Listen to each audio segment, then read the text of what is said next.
Welcome to East Alabama Today, featuring topics, events, and interesting people from all over East Alabama. Hosted by Carl Brady. Now, let's get right to the show. Here's Carl Brady. Hello, everyone. Welcome into East Alabama Today. I'm Carl Brady. Thank you for being with us on our program today. As we get things started off, we'll start off with some contact information like we always do to let you know how to get in touch with me. If you have an idea for the show, you know we'd love to hear from you. We cover 9 counties of East Alabama, and you guys are our eyes and ears out on the street. You are how we know what's going on in your neighborhood and in your community. So send me calendar information, updates on the things that are happening in your neck of the woods by doing it on email, cbrady@tv24.tv. That's the best way to get in touch with me, to let me know about fairs, festivals, special events, things that are going on with your church, your school, your community organization. All you have to do is shoot me an email. Again, the email address is cbrady@tv24.tv. We also want to know about the interesting people who live in your community. Maybe you know someone who's a writer, an artist, or a musician. Maybe they have an odd or an interesting hobby and you think they'd be a great guest for the show. Well, those are exactly the kind of folks we are looking for. So send me an email about them as well. Again, the email address is cbrady@tv24.tv.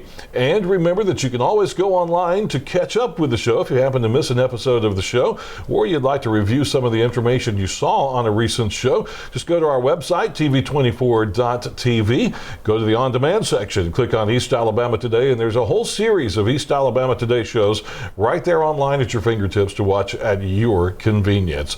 So hang out with us. We have a great show coming up for you today. We're looking forward to it, and we know you'll enjoy it. So stay around. We'll be back in a moment.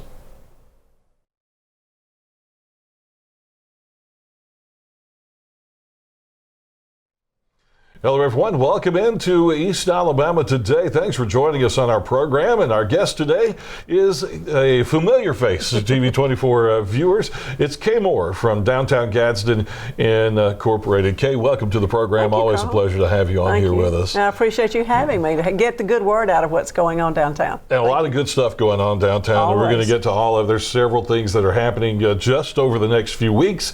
And of course, it's always a busy time in downtown Gadsden. I've got to say, being here throughout, being a native of Gadsden and seeing the decline of downtown and then seeing the rebirth of downtown to what it is now, it's probably the busiest community in the whole city now. We are excited about that because you're right. I grew up downtown. I grew up in Gadsden. I worked downtown for 30 years, and I remember during that time thinking, if I didn't work downtown, I would never come downtown. Right. So it is nice. We did go through a drastic decline where about 70% of our buildings were unoccupied. Now we have the very pleasant problem when people are looking for businesses downtown. We're about 90% occupied on Broad Street. So that's a great problem to have. Well, we wanted to kind of do, you always, the president does the State of the Union address just recently, and you always put out a like State of Downtown Gadsden year-end report. So let's talk about the year-end report for 2015. What are some of the successes and highlights of 2015? Well, of course, I think we'll talk about the growth of businesses. I mean, as I mentioned, we're 90% occupied now, so we had new businesses come in, some leave, but we did grow a net growth of new businesses of 2, which doesn't sound like a huge amount, but over the last 7 years, that's 60 total in the entire region. So that's pretty good growth, and that means a lot of economic development for downtown and for the city of Gadsden. But I think if you think about downtown, if most people think about downtown Gadsden, First Friday is the first thing that comes to mind, and that's a great thing. That's brought a lot of people who've never been downtown, from not just from Gadsden, not just from the surrounding area, but from the southeast. So the first Friday of every month, we have a good time with classic cars, and the merchants are open and the restaurants are open, and we just have a good time with that. So that's what we're known for. We also have Third Thursday, which is a great little musical event at the Water Wall. Right. And it's amazing to me, Carl, the people that still do not know that the Water Wall exists. I know. It's the nice little park there between the Pittman and the Senior Center, and there are a lot of people who are not aware of it. They just don't know, because if you don't get out and walk, you don't see it. So that's one thing that we do. We do Musical Mondays has become a big success for Downtown Gadsden. DJ Buster Porch Chef Curly DeRamus, they've really made that a place to be at lunch on Mondays now from May through September. So it's just that's a lot of fun. You know, we always have the different thing. Girls' Night Out. Last year we had the pub crawl, the first pub crawl. We have literary pub crawls. Yeah. We try to involve everybody in downtown, the restaurants and the merchants, and everybody, just to bring people. The Cultural Arts Center, the Museum of Art. We have a great relationship with them because of all the exhibits that they do as well. Right. It's amazing nowadays to go to Downtown Gadsden any time of the day and see the traffic, see the people walking, see how many people are downtown, and then at lunchtime, it gets crowded downtown at lunchtime, and it's great that downtown has become such a destination point. And that's what we want to be known as, Carl. You've hit the nail on the head with that, a destination. People, you have to be reminded to come downtown because downtown used to be the only place you could go. Yeah. And that changed. So you want to bring people back as a destination for those meals and for that shopping and just for the good times that we have downtown. Yeah,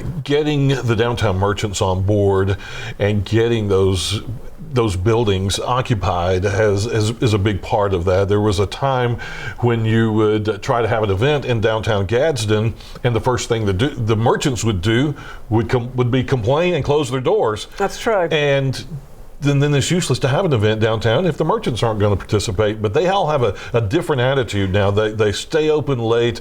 They're taking advantage of the facade grants and things like that, and really fixing up their buildings and their businesses, and embracing the fact that an event brings people into their store. And you're exactly right. That was what people, before I started there in October of 2007, they would say, well, they don't want you to close the streets. Well, when you close the streets, it creates a festive atmosphere. Yeah. So now, when we don't close the streets, people say, well, why didn't we? I mean, it does bring people, and that's what it's all about. And the merchants do. We work together. We had a meeting. We meet every month, and we just talk about what are we going to do for the next quarter or the next month, or what's coming up. How can we help each other? So it's working together now with the merchants that makes everything successful downtown. You talk about the facade improvement grants and those kind of things. Those are still available. They are. You apply for those and go through a process, but the money is still there if you're a downtown merchant and need to make some positive changes. That's exactly right. And this is a great thing that we have to offer that you can't find just anywhere, because this is through the HUD that comes down through the city through to Downtown Gadsden. We're in a historic district, so there are things that you can and can't do. Right. And there's rules that you need to follow. But when you follow these rules and you get approved for a grant, you can get up to $2,250 back of money that you've spent on your facade, on your improvement. That's awnings, that's painting, that's just general upkeep. That's a lot of different things. It's 50 cents on the dollar, but it's free money to you. Signage is the same thing. You can get up to $750 on a new sign that you put up. So it's a great thing to do. It offers you the opportunity as a business owner to spend your money, but then turn around and get it back as well.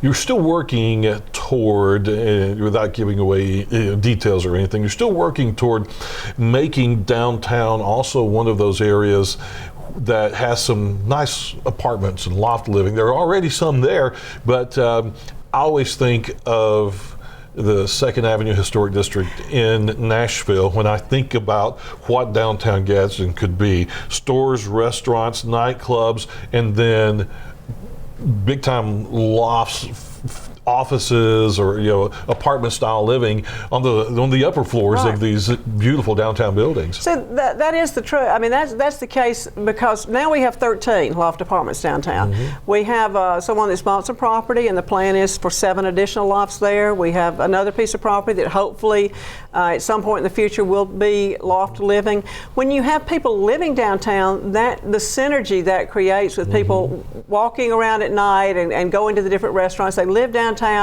they actually are downtown, and it just brings more people. People come to visit them. Yeah. I mean, it's just a great thing for a downtown to have when you've got loft living downtown. And I see that as just a great opportunity for some people. I'm always fascinated with these old buildings.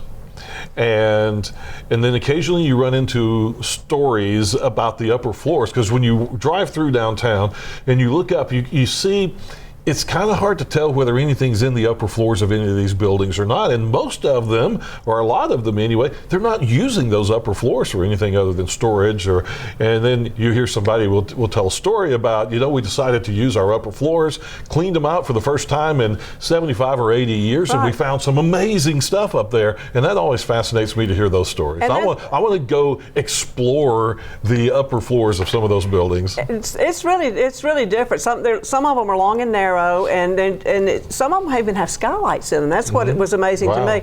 But one great thing too about the loft, the development of the loft apartments, the city of Gadsden does have $5,000 per loft that you develop. You get it approved before you start, and it's just free money when you get through. So if this company does do 7 loft apartments, that's $35,000. So. So some grant money to help exactly right. Promote that kind of development as well. That's exactly right. Incredible. Well, we've got several events we're going to talk about, so let's go ahead and take a break, and we'll be back in just a moment to talk about the 3 big things that are coming up in February, so hang out with us.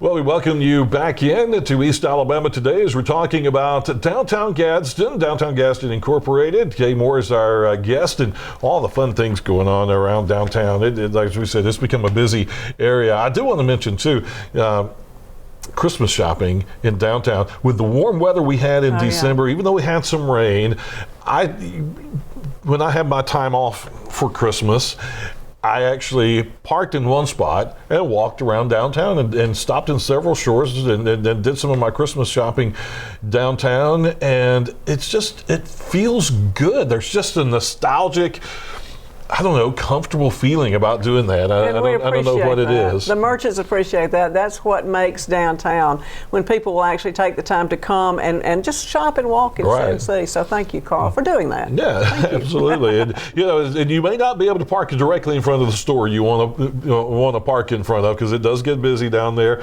But if you want the off-street parking and the parking lots, there's plenty of places to go. And the best part, walk down one side, stop somewhere like the Choice or Jefferson's, get a bite to eat, rest a minute, and then walk down the other side. That's right. That's exactly right. That's the way to do it. That's what we encourage people to do. So. Absolutely. Well, you'll have an opportunity to come enjoy Downtown Gadsden for some special events coming up in February, the first of which is February the 6th, the 9th annual Downtown Gadsden Chili Cook-Off. This has turned into quite a big event, a popular event as well. It has. Last year we had 34 teams, one from as far away as Kentucky. Oh, wow. So it's just fun. People enjoy it. Come out and taste your chili. If you think you've got the best recipe, bring it on. You have until February 1st to register, and you can go on downtowngadsden.com and check it out. But we are excited. We don't know yet how many we're going to have because registration is not complete yet. But we're excited about that happening again this year. We've had some good weather the last couple of years. Yeah. We'll be closing Broad Street from 4th to 6th because it's going to be centered right there at 5th and Broad in front of the Cultural Arts Center. That's where you buy your tickets. They're $1 a piece, or 6 tickets for $5. That gets you a taste of chili. You go and you decide this is the one I like, and see which one you do like, and the one that gets the most tickets becomes the crowd favorite. But we do have judges; they'll be judging, and that's a hard job. Let me just say, Carl, to be a judge is a very difficult job. But we've got some people that take this pretty seriously. So. Yeah, they do, and those big, huge pots of chili. It smells so good down there. I know. When you go walk around. They can start cooking as early as 7 a.m. On that Saturday morning. They have to have it ready by noon. And then it's usually, we start running out of chili sometimes about as early as 1 for some of them. Yeah. But we try to have the winners announced by 2 to 2:30. So that's what we try to do. And you also invite the classic cars to be a part of it. As always, the classic cars have always been a supporter of Downtown Gadsden with First Friday and all the events down there. So they come out to the Chili Cook-Off as well. So you can walk around and visit with the guys about the cars. And that makes it all. The more people you can involve, the better you are. And then everybody gets to know everybody and just have a good time. Yeah. It's all about having a good time. And you never know what you're going to find down there with the Chili Cook-Off, because the participants usually have a theme for their booth. They get all dressed up. You don't do any official music for the chili cook-off usually, but some of the booths will provide a little music or somebody to play some songs or something like that. And you never know what you're going to find when you walk around down there. One year we had Charlie and the Foxtrots that were in town, and they did. You were there. I think you got a little video of that. So they're great. You never know who's going to show up. So that's what you just got to come down here and check it out. Absolutely.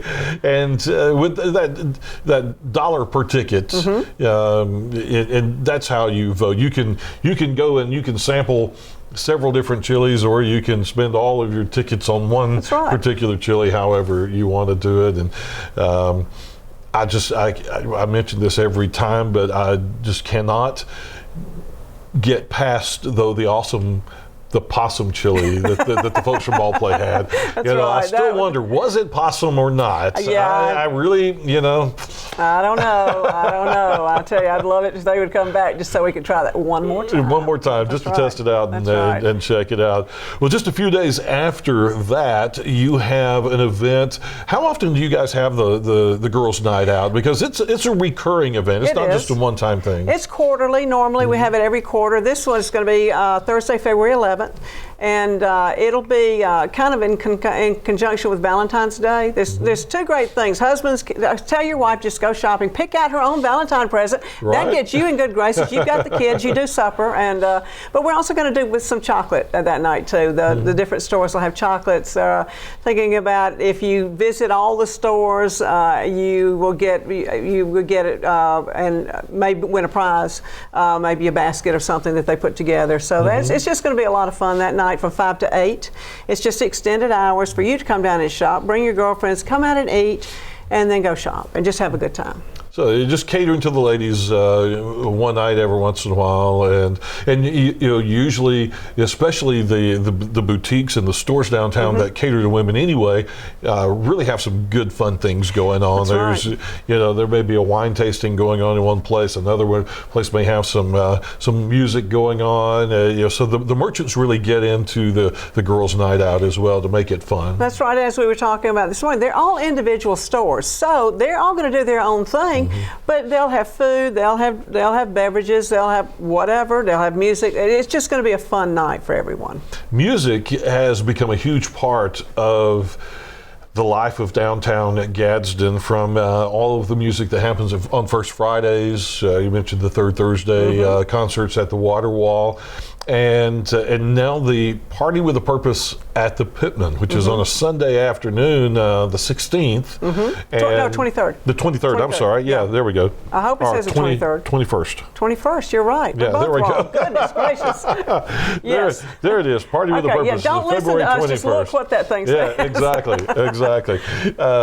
So this is a free concert at the Pittman Theater to raise money for the continued support of the Pittman Theater. Yes. Talk about what the plan is for this year. This is the 4th annual Party with a Purpose, and it all started to help because for the women who have been to events there and you have one restroom, that does not work well. Right. So that kind of started the efforts, and the city has come in and said, we'll match what you raise, and of course they're doing much more than that, but they're working now on the mezzanine level, and we want to just continue to help give back. So we make it a free event. We do have sponsors this year, so we have an event page, Party with a Purpose event page on Facebook, so check that out. But we're having different sponsors to help do that, so that makes it free. We've got a great group of musicians coming in. Oh my goodness gracious, and you've had Kelly here and John Player, and we've got Jason and Shane and instead, this is not going to be like a day long of individual performances. No. You guys, they are putting together like an all-star band. It's amazing. And I can't wait to see what they come up with, because you got so many different styles with these musicians and so many different ways that this can go. And I think they're all going to get a chance to show their own diversity that you may not get to see in a regular show. It's really going to be something, and it is. We do, again, it's free. We ask for donations. Al Andropont, if you've seen any of his work that he's done around town with his paintings, he brought me a canvas this morning that we're gonna just sell raffle tickets, and it is of the Pittman Theater. So it's got Ruby with her red umbrella in front of the Pittman Theater. It's a great painting, and so we're going to do that to help raise money. Every bit we raise goes back into the Pittman, so you can't beat that. I mean, it's just a great opportunity to come and help support an old historic structure and get it back to where it needs to be. Right. It's like the rebirth of Downtown Gadsden. Seeing the rebirth of the Pittman has been incredible as well, because I think that was a building that was probably in danger of just being totally lost, of being torn down at one point in time. And people just saying that, just get rid of that and put something else in its place. But the idea of renovating and fixing it up, it has become a cultural hub. It's used all the time for events now. It is. I mean, back in the 80s, all the freestanding theaters evidently went through a horrible experience. But so the Pittman was shuttered for quite a while. When April the 5th, 2008 was the 45th anniversary of To Kill a Mockingbird that was shown here when Jim and Scout from the movie actually came. And they came back in 2008. From that 3 or 4 months prior to that, we had to go in and just clean out the Pittman. It was had become a place where you dumped stuff. So that was to start off. It had no heating, no cooling. We had borrowed a long shot DVD projection unit, borrowed an old curtain from one of the old theaters. But since that time, now it's heated, it's cooled. There's a great audiovisual system in there, and so it's a great. It's a very much used place for proms, parties, all kind of different things happen in there now. So. And there's a story behind the sound dampening curtains on the walls in there too. Tell me that story again, because I know there's a story, but I can't remember the details. Well, the money that we raised one year for Party with the Purpose of the Pittman was used to buy those sound dampening curtains. It was when you have a concrete floor and brick walls, it kind of gives you an echo. So when you put those sound dampening curtains up, it helps. So the money that we raised, I think the second year, was used to buy those. Now, didn't they come from the Ryman Auditorium? Is that part of them did, or something like that? We had some of that up, but these were bought brand new. Oh, okay. These were new. I was thinking of the Ryman Auditorium there somehow. Those are actually at the EYO in the old temple, Beth Israel. Oh, okay. They're on the wall at the old temple, Beth Israel, where the youth orchestra is. So, okay. So I'm getting my places mixed up. Okay. But that's right. Okay. Well, very good. There was something else you wanted to mention coming up as well. And just if you have Downtown Gadsden Incorporated is a nonprofit organization, and people may not understand that. We work very closely with the city of Gadsden. We're partially funded by the city, but we are a nonprofit. So in March, we want to do Downtown Gadsden Gives Back on first Friday in March and invite nonprofit organizations to come and show people what you have. Right. I mean, show people what you do. Create games, at least to interest people. Don't just hand out things, but we do invite you. If you are a registered 501c3, call our office at 256-547-8696 to find out how to be involved in the March First Friday at Downtown Gadsden Gives Back. Okay, very good. Well, time to take another break. We'll do that and return in just a moment, so stay with us.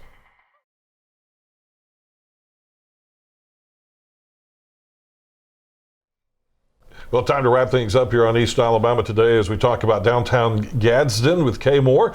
And Kay, tell us about how to get in touch with you. Now, you guys have a great office in the old Runts building right next to the Pittman Theater. Right. So folks can stop in and ask questions if they need to. But website, Facebook, those kind of things. Our website is downtowngadsden.com. That's fairly easy. We have several Facebook pages, but Downtown Gadsden is the main Facebook page. And then we like I say, we do have Party with the Purpose of Pittman. We'll have a Girls Night Out event page. And then our telephone number is 256-547-8696. And there you see some of the upcoming events. The Chili Cook-Off on the 6th, Girls Night Out on the 11th, and Party with a Purpose on the 21st. And you can find all the details on those there at the website, downtowngadsden.com. Okay, thank you so much for being with us again. Carl. Always great to have you here. Thank you. And folks, thank you for joining us here on East Alabama today. We'll see you in Downtown Gadsden.